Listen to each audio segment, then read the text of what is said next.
Welcome to the Solid Signal podcast for the week of May 7th, 2018. I'm recording this one a little bit ahead of time because I'm going to be doing some other things, super secret stuff next week, and hope to give you some report as I come back and we'll see what is made declassified.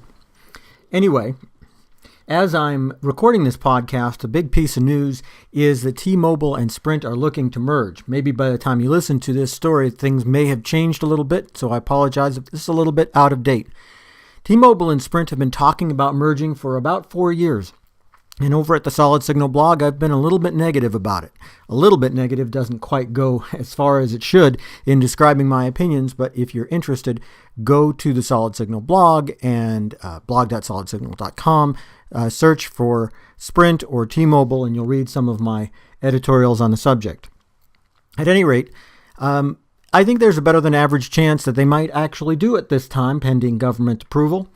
In the past, it's been possible, but I think that everybody's serious about it now, even though they just tried and were not able to do it just a couple months ago. T-Mobile and Sprint have perennially been the number 3 and number 4 cellular providers in the United States for some time, and neither can really match up to where AT&T and Verizon are. I'm in favor of choice. I'm in favor of companies that compete and make things better for everybody.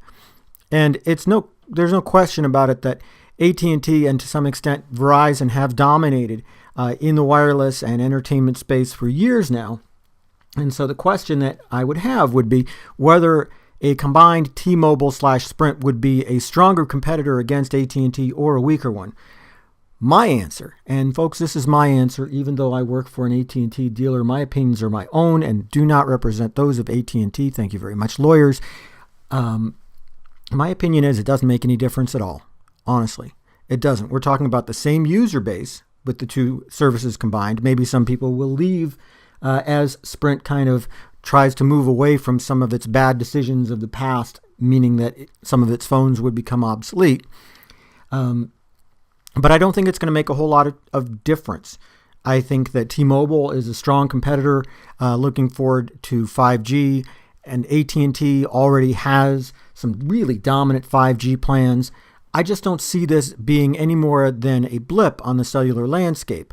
A bit more consolidation, and when we're talking about the cellular landscape, we're talking about something where there were a bunch of different competitors. There were something like 30 major cell companies not that long ago, and now they're really down to 4, maybe 5 or 6, depending on how you look at some of the regional ones, like U.S. Cellular, for example. But I just don't see that this is going to change AT&T's plans a whole lot. I don't think that it's going to make any difference when people go to decide who's going to be their 5G provider. There's really one company that is going to be able to provide 5G to the home, 5G cellular, televised entertainment, live streaming, and that's AT&T. So I don't see a whole lot of change there. Another thing I wanted to talk to everyone about is, by the time you hear this, it's going to be about a week old, but it's fairly recent for me. Apple released their financials for the end of the first quarter, and they were much better than expected. Everyone expected Apple to tank. They said the iPhone X was a failure, that it was not selling in expected numbers.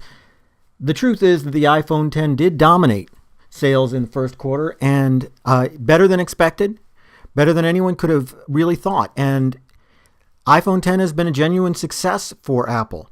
No, it hasn't shown 40% year-over-year growth, as we haven't seen that in a decade, really, but it has proven that you can sell a phone at $1,000 if it's a good phone, and iPhone X is a good phone. A lot of people seem to think so, as they have now sold something on the order of 80 million of them worldwide.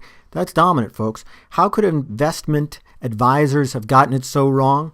The answer is that Apple has always done a very good job of controlling the information flow prior to its announcements, and so they were talking to suppliers, they were talking to people who are willing to go on record and maybe shouldn't have, about what this was all about whether or not iPhone sales have slowed, about whether component sales have slowed. The truth is that all the information that they got really didn't paint an accurate picture, and when Apple came out with its own results, the truth is they did a lot better than anyone thought. Moral of the story, folks, wait until you have the whole picture before dismissing a technology company. I think that's something that we can be thinking about a lot.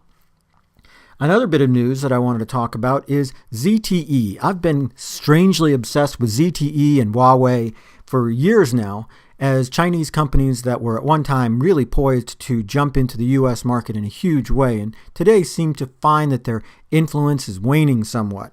There's continued concern about ZTE cell phones and whether or not they may or may not have the kind of spyware that would allow the Chinese government to steal our secrets. That sounds like a really paranoid kind of thing, but on the other hand, the latest news that I was able to get before recording this podcast said that ZTE cell phones will no longer be allowed for sale on military bases and may not even be allowed on military bases at all, although I'm not quite sure how they would enforce that specific restriction.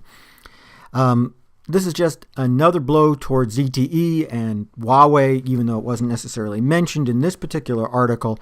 The two companies seem to have a combined destiny, and this is just another way that we're looking at the way the international landscape has changed, the understanding of how technology can be used in espionage and how it can be used to influence politics. If you do have a ZTE cell phone, I don't know what to tell you, folks. I'm not going to say go out and throw it away, but I will say that most likely if you have a cell phone made by ZTE or Huawei, and if it has a carrier logo on it like AT&T, Verizon, or Sprint, it just might. You can Google that information and it will tell you who really made the phone. I would be thinking that's a fairly inexpensive phone you got the first time, and maybe it's time for another inexpensive phone that you can trust a bit more.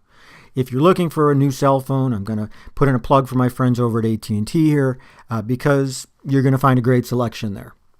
As a matter of fact, this is a perfect time to be looking at a new cellular device, because we've never had a situation before where there's been such a wide range of devices, from the least expensive to the most expensive. You can go out and get a free phone for practically any carrier at any time.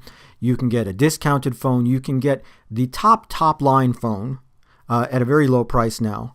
And you can even find that whether you're an Android person, an iOS person, there are generations of phones that will still work. This is the first time that we were looking at really 3 generations of phones that all still work really well on current networks. And so depending on what you want to pay and what you use your device for, you can get something that's a couple of generations old that's still being made and be completely happy with it.